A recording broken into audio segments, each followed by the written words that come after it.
Okay, so we're going to talk about video switching a little bit, guys. And I think, how many of you got your hands on the video switcher the other day when we messed around with it? Just a couple of you. Okay, everybody will today. So, here's what's going to happen. You're going to learn all this stuff by pushing the buttons, but you're also going to be presented with this diagram whenever you take the quiz.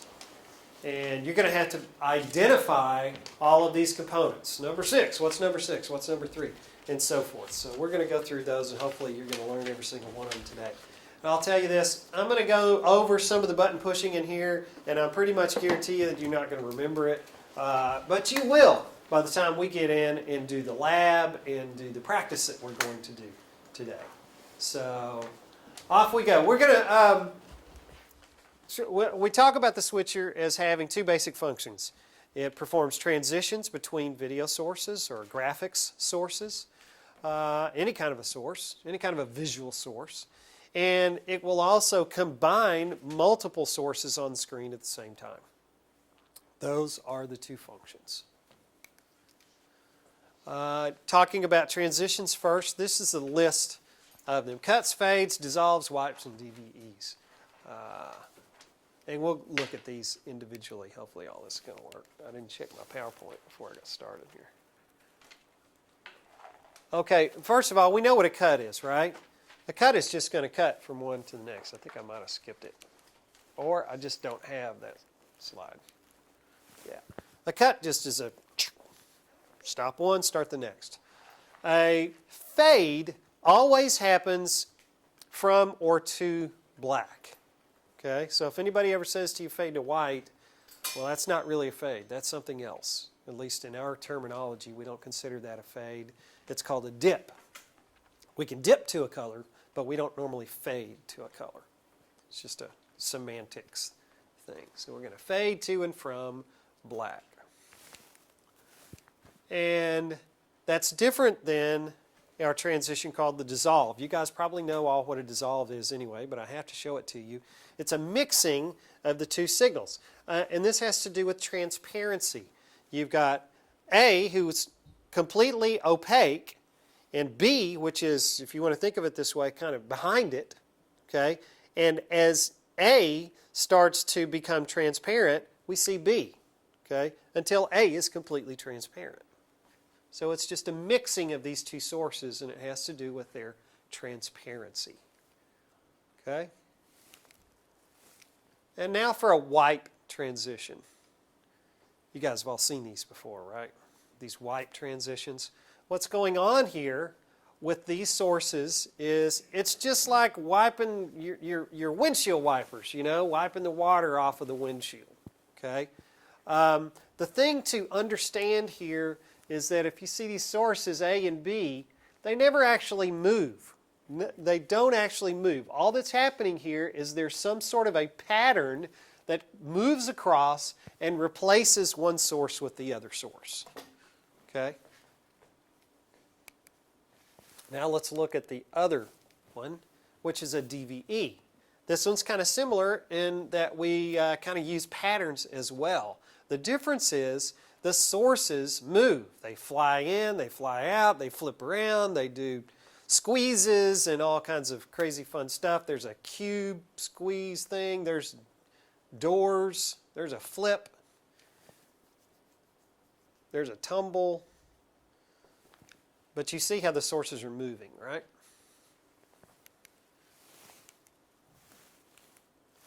All right. So just real quick, and again, don't feel like, you know, overwhelmed that you don't understand this yet. But we'll go ahead and start talking about the pieces of the switcher now. We have these 3 buses right here. Thinking about transitions, for the most part, we're just thinking about number 8 and number 10 here. Number 8, that's the program bus. Whenever you push a button on the program bus, that's what's going to show on the screen. Okay? Now, I have to tell you here, this switcher's a little bit weird in that they call the program bus actually the background bus. So it normally would say PGM over here. Every other switcher in the world says PGM, but this one says BKG. And actually, their reasoning is sound here. What they're doing is whatever's on this bus right here really is the bottommost layer. And we're going to be able to stack a bunch of stuff on top of it.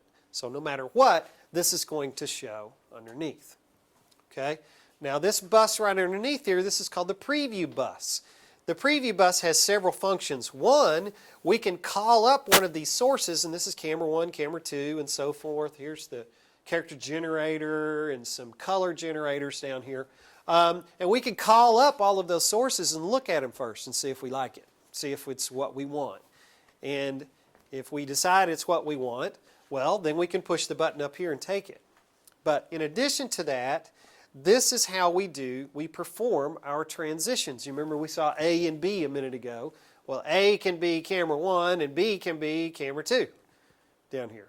So you can set up those transitions, and then we have a choice here of dissolve, wipe, and DVE, the 3 right there. Okay, and so we set up our sources right here, whatever we want to go from to, and grab hold of the T bar right here, the transition bar, the fader bar, has all these different names, and just pull on it, and it will transition to the next source. Pretty easy, huh? Nothing to it.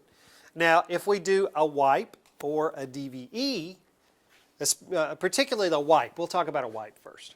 Okay? If we choose the button here, wipe, now we've got a choice of all these different patterns that we can use. Okay?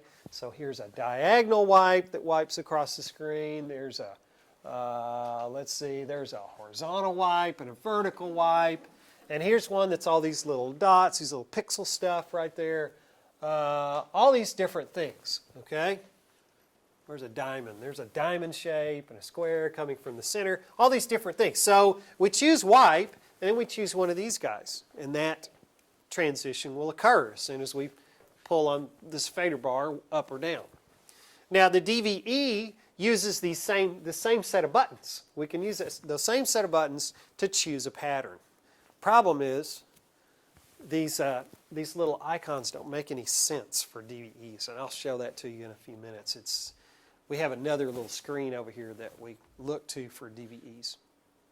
So we call up our sources, we push dissolve, wipe, or DVE, and when the director tells us to do it, we pull the thing. Okay? Okay. Now,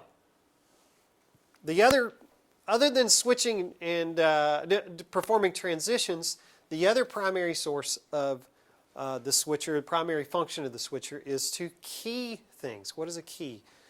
In the old days, we used to call it superimposing things on the screen.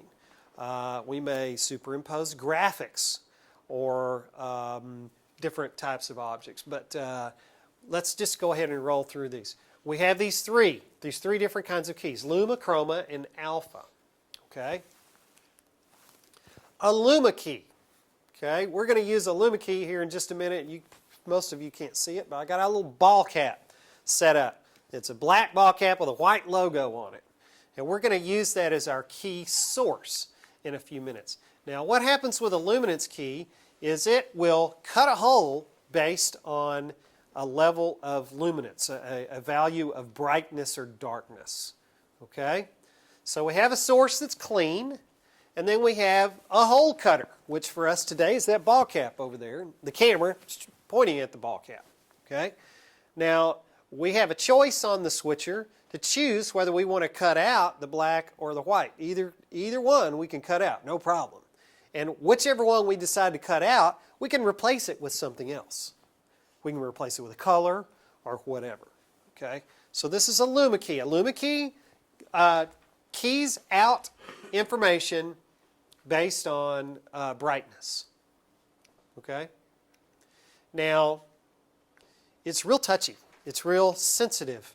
It has a very narrow range of where you can clip the signal and make it look just right. If you dial it in too far this way or too far that way, it starts to look really weird and bad. And so there's a very narrow range of luminance that we can actually use to perform this clip. And it doesn't have to be all black or all white. It can be a shade of gray as well. Okay. And by the way, on our switcher, it's labeled a self key. It's not called a Luma key. Anywhere else in the world, it's called a Luma key, luminance key. Okay. Chroma key. Chroma key keys out based on color. Everybody's seen this before. This is the weather map. Okay.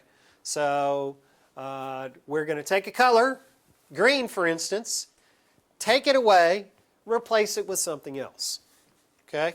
It's pretty easy. Nothing to that. Anybody know the two colors that are primarily used for chroma key? Blue and green. Yeah, blue and green. Why? Anybody know? Isn't the luminance and saturation of the green doesn't reflect as much light or something like that? That's, no. That's a good try, though. Anybody else? Blue and green are the farthest from skin tones. That's the reason we use them. We don't key red because red, we all have too much red in our skin tones. We can't key orange or brown or colors like that. We have to get something that's far away from skin tones. So we have our choice of blue and green. Blue is great. Blue keys very nicely. The problem is we wear a lot of blue. And we don't necessarily wear too much green, although I happen to be wearing a nice chroma key green today. So maybe I'll stand in front of the camera in a few minutes and watch my shirt disappear. Replace it with something else. Well, it could be kind of fun. We'll see. We actually have on our switcher two different key channels. And I suppose theoretically we could set me up against a blue background. I don't know if it would work or not. It's worth a try. We could key out the blue and replace with something else. And then we could key out the green separately on another channel and replace it with something else. Wouldn't that be weird? I don't know if it'll work or not, but who knows? Okay, so chroma key does its thing, keys out based on color. And then we have this third variety called an alpha key. Now, with I didn't tell you this with chroma key, but it's just like Luma key. It has a very narrow clip range. And if you dial it in too far one way or the other, in other words, you set it so that it's going to key out based on too wide of a range of color, or the saturation is not just quite right, or whatever. It's going to look weird. Anybody ever see a bad key during the weather report on TV where the background starts tingling, you know, sparkling, that kind of thing? Anybody ever seen that before? Yeah. Well, the key clip is messed up. So again, it's a very narrow range. We don't have a lot of range with that. But we do have this thing called an alpha key, which has a very wide range. The difference is this is electronically generated. Okay? So for us, the only place that we find an alpha key is on our character generator. Okay? So the character generator outputs this thing called an alpha channel. And it has 256 levels of transparency. So it allows us to do things that are semi-transparent. With chroma and Luma key, we don't get semi-transparency. It's is you is or is you ain't, and that's all there is to it. There's no in between. Okay, so this is great for the CG. So here's the way this works. We have our key source, or we have our background source, and we have whatever we're going to key. In this case, it's a title. Okay. Now separately from that completely, we have this alpha channel. And again, this doesn't have to be black and white. This can be shades of gray as well. And it's going to get all of it. Depending on the shade of gray, that's the level of transparency it's going to have. So in this case, black would be totally opaque, and white would be totally, black would be totally transparent, and white would be totally opaque. Okay? So based on that, we take this hole cutter, we cut a hole and insert this into the hole. So all three of the key sources have a hole cutter. It's just how it cuts the hole. Okay? So I have to tell you this just so that you can wrap your head around it, but we're not overlaying this on top of this. That's not how this works. We're cutting a hole and we're replacing it with this. Does that make sense? We're removing material and replacing it with something else. Okay. So real quickly, I don't want to just bore you with all this stuff, but we had those 3 buses down here. You remember the 3 buses? The middle one was called what? Anybody remember? Program. The bottom one was preview, and the top one is the key bus. Okay? So we have all the same buttons here that we had on program and preview. The difference is here we have 2 key channels. You see 4 buttons here, but only 2 of them work for us. Key 1 and key 2. And we actually have 2 of these guys as well, these key channels. And so we get to choose which key channel we want to set up. And so we say, okay, key 1, we're going to use that camera, camera 2, as the key source. Okay, so we say key 1 and camera 2. I can't really read it very well. I think that's camera 2. And the only thing left we have to do, we can push some buttons over here in the key channel, make sure everything's set up correctly. And then it takes these 2 knobs right over here, which are on the right side of the switcher, and we dial it in. Those 2 knobs are called key and clip, or clip and gain, rather. Those are our key controls, clip and gain controls. Again, I don't expect you guys to remember all this. I'm just saying this is kind of how it works. Okay? So on our key channel, this is where we choose which kind of key this is. Self key, that's a Luma key. Chroma key, well, that's chroma key. You know what that is already. So Luma key, chroma key, and then alpha key. Again, the only place that we're going to use that alpha key, which on here is called auto select, I think, is for what? What did I tell you? The only way we're going to use it is for what? Anybody remember? Auto-select? The character generator. That's the only place we're going to use this alpha key. Okay? All right. I think this is the last part to talk to you about, and that is the signal path of the switcher. We're going to talk about signal path twice during this semester.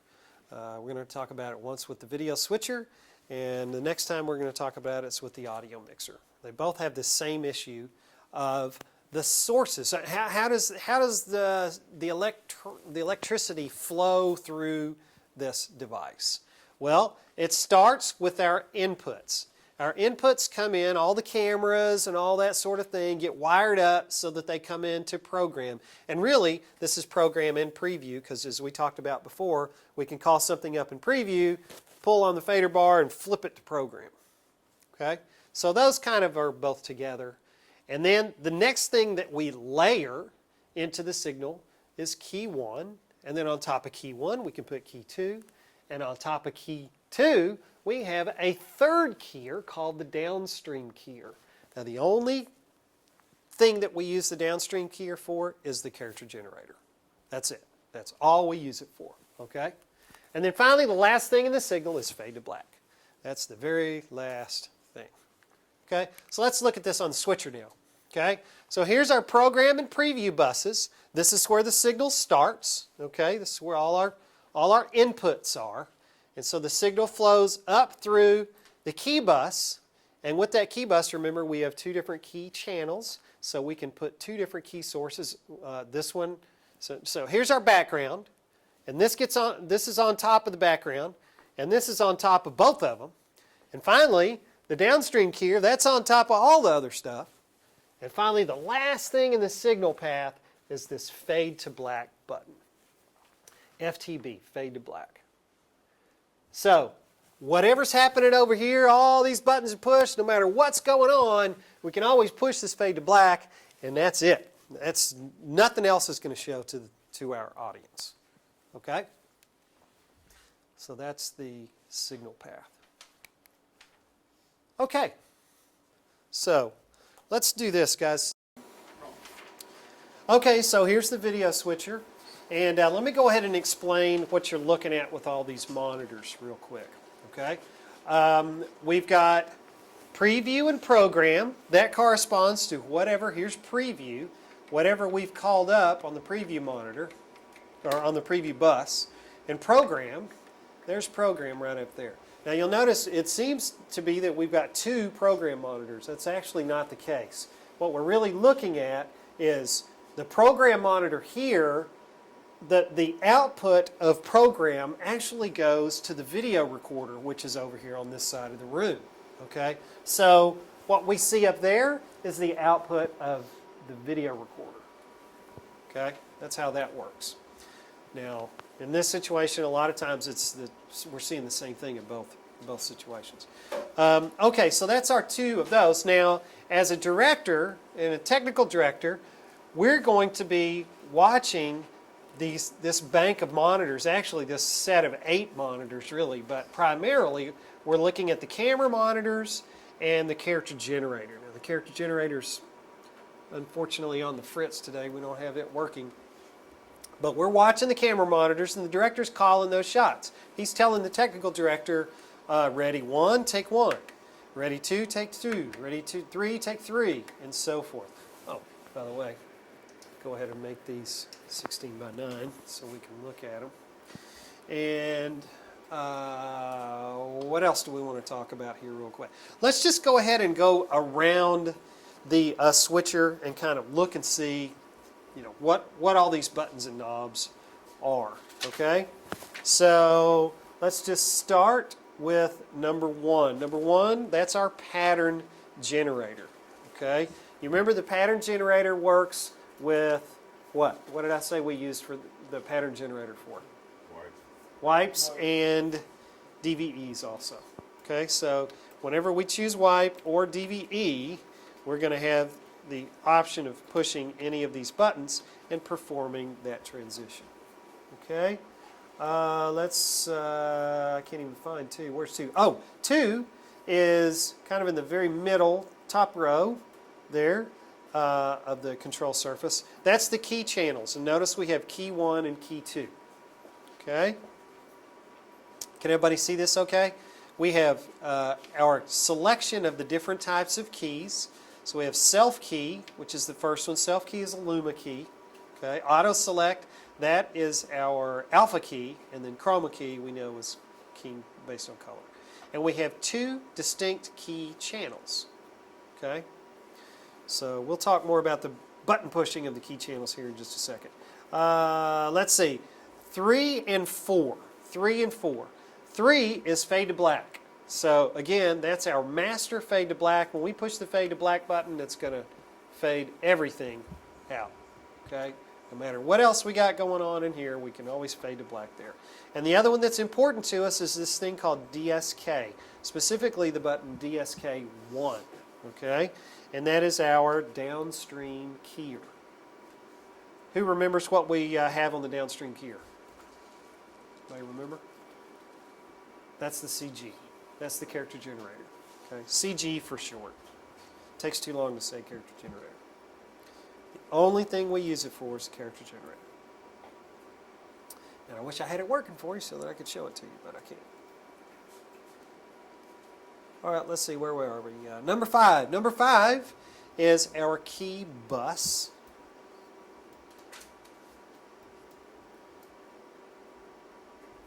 Let's see, what's number 6? Number 6 is this entire area right here. Number 6 is the transition controls. Transition controls. Okay. And if you want to just hit number 9 while you're here, that's the fader bar. Number 9 is the fader bar. Number 7 is something called the joystick. It's actually labeled positioner. I guess I should call it the positioner. But it's the joystick. Actually it says both, doesn't it? Joystick positioner. So what we can do with this is we can choose certain types of wipes. And let's see, let me get on the wipe here. And let's say a circle wipe, for instance. With the joystick, we can move that around the screen and determine which place we want to wipe from. Maybe we want to do a corner box over somebody's head, for instance. Let's see, let's get the corner box over there. And of course, if this were the news, we would not have a pink fuzzy box around the edges of it, but that's what we got today. So Let's see. There we go. So that gives you a little bit of an idea how that works. Okay. All right, so that's the joystick positioner. And let's see, 8 and 10, I think those are the last ones because we already covered 9. What's number 8? Who remembers? Program bus. And number 10? Preview. By the way, preview is labeled preset here, PST, by chance. This company, Ross, likes to name things funny.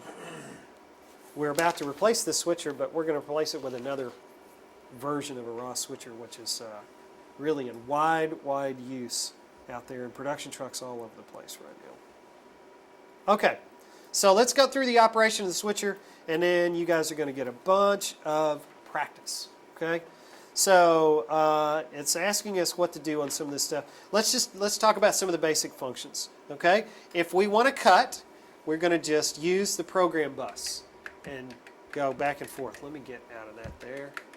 We're just going to push the buttons. And we call this, the command is take. So you're always going to get from the director a ready cue and then a command to do whatever. So you're going to say, ready 1, take 1. Ready 3, take 3. Ready 2, take 2. Now you just got to remember yourself, it's kind of like Mother May I think that's the game, where you got to wait for the actual command, not the ready command, wait for the actual command to do it. The director's waiting for something to happen. He's just trying to get you there. Ready, 2, take 2. Okay, so that's the way take works. Dissolves. If we choose dissolve from our transition controls right here, everybody see that? We can call up a sort. Let's say right now we're on camera 2, and the director calls for a dissolve to camera 3. He'll say, ready, dissolve 3. So you call up 3 down here, make sure you're set on dissolve, and he'll say, and dissolve, or and dissolve 3. And there's your dissolve. So you have a choice for yourself in a really slow dissolve or a quick dissolve. That just depends on you. I will tell you, there's almost no good reason in live production to use a slow dissolve, unless it's some sort of a music thing. You know, if it's a dissolve, it's going to be a quick one. 15 frames, something like that. Maybe 1 second. But in addition to that, we also have this little guy down here that says Auto Trans, and that will take care of the transitions for you. And it's a preset number. For us, that is, looks like 30 frames right now. We have a 30 frame dissolve, a 1 second dissolve between these sources. And by the way, since we're on transitions, I want you to notice something. It doesn't matter whether this thing is up or down. Okay? People get this confused sometimes. This doesn't mean when it's down it's in preview and when it's up it's on program. It's not that way. It actually toggles. It flips. And you can see this happen whenever you see the lights on these things. So I'm going to dissolve from camera 1 to camera 3 and watch what happens with the lights down here. Blink. Okay? So now they flipped. Now camera 1 is down here, camera 3 is up. So I'm ready to do something else down here. Now I can call up camera 2 and dissolve. Now they flipped again. Now camera 2 is in program. Does that make sense? Everybody? Does it make sense? Am I going too slow? Okay, let's try a wipe. Okay? Actually, we did a wipe already, didn't we? We get a wipe. We choose a pattern of some sort. We choose what we want to wipe to, and we do our wipe. Okay? Let's see if we can change that color. Something a little less. Black is a good choice, or maybe white. White's even a better choice. Make the border smaller. Ooh, just like so. Okay. Now this is turned a little bit. Let's see. There's our rotation. So we can make this wipe go from any direction. So it's just a rectangle. Yeah.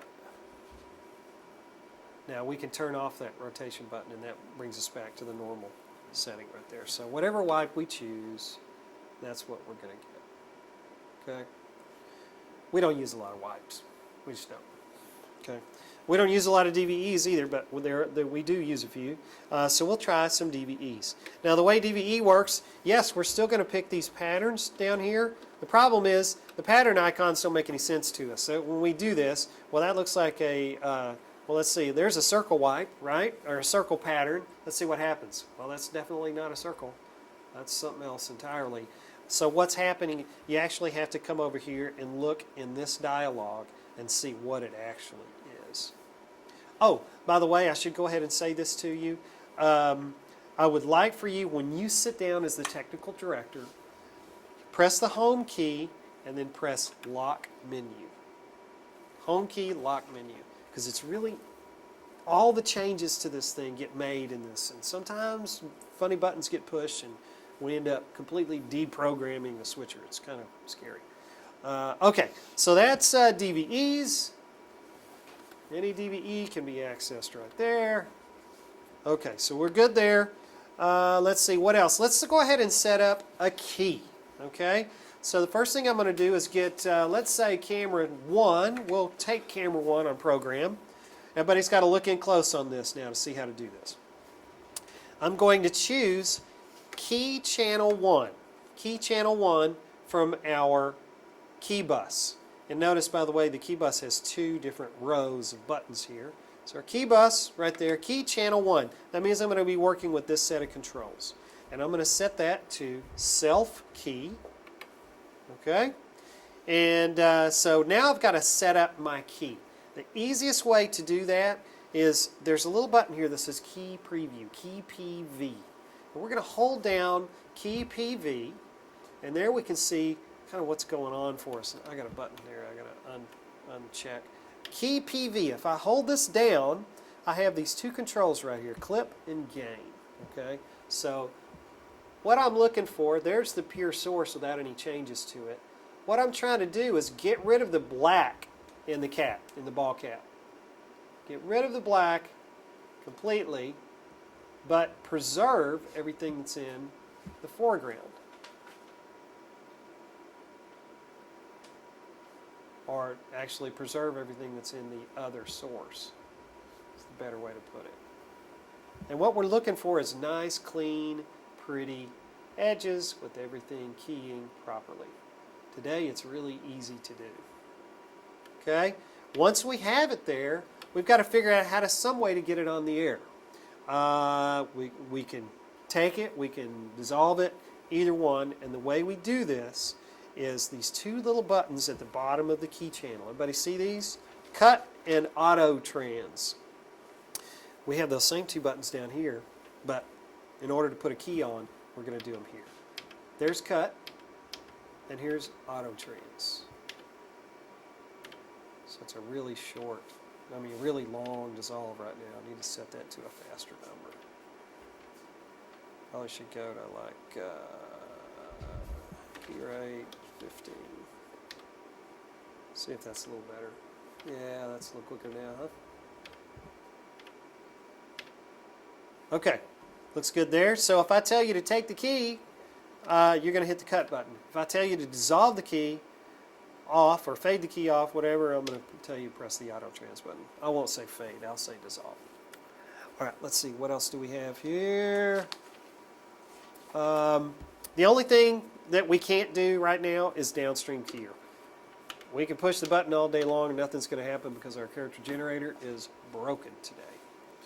Okay, why don't you go ahead and pause, Chris?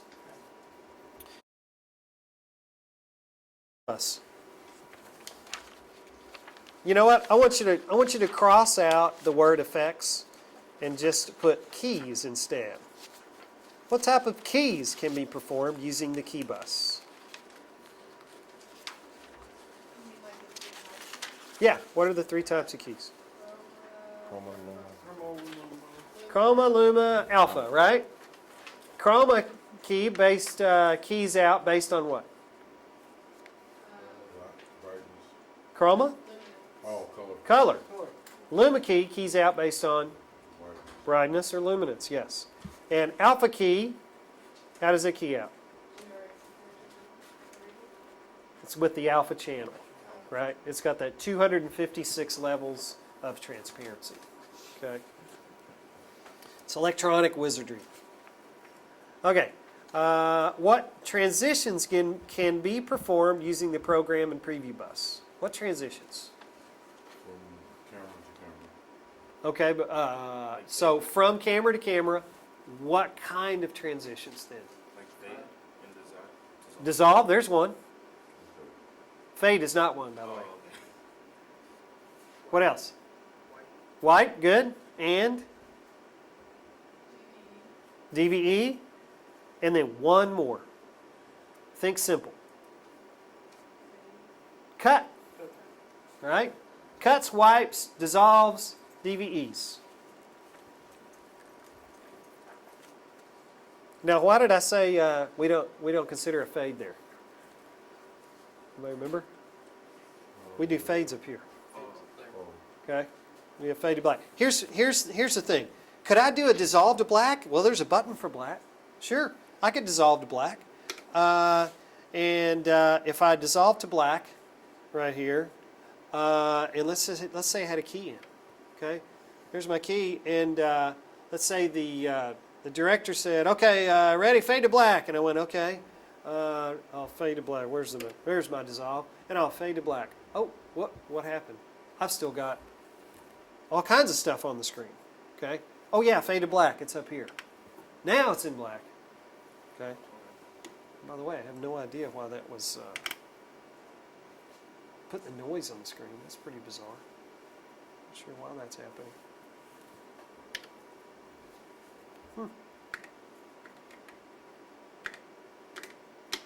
Oh, black and I see. See, this is one of those situations where the switcher has been deprogrammed. We no longer have black here. There's something besides black that's been programmed in here, so we'll have to fix that when you guys aren't looking. So we never use black there anyway. I'm just saying. All right, let's see what else. What's the advantage of the downstream keyer? Yeah, you don't know the answer to this yet. I will tell you. It's the easiest and quickest way to get a graphic on the screen, a CG onto the screen.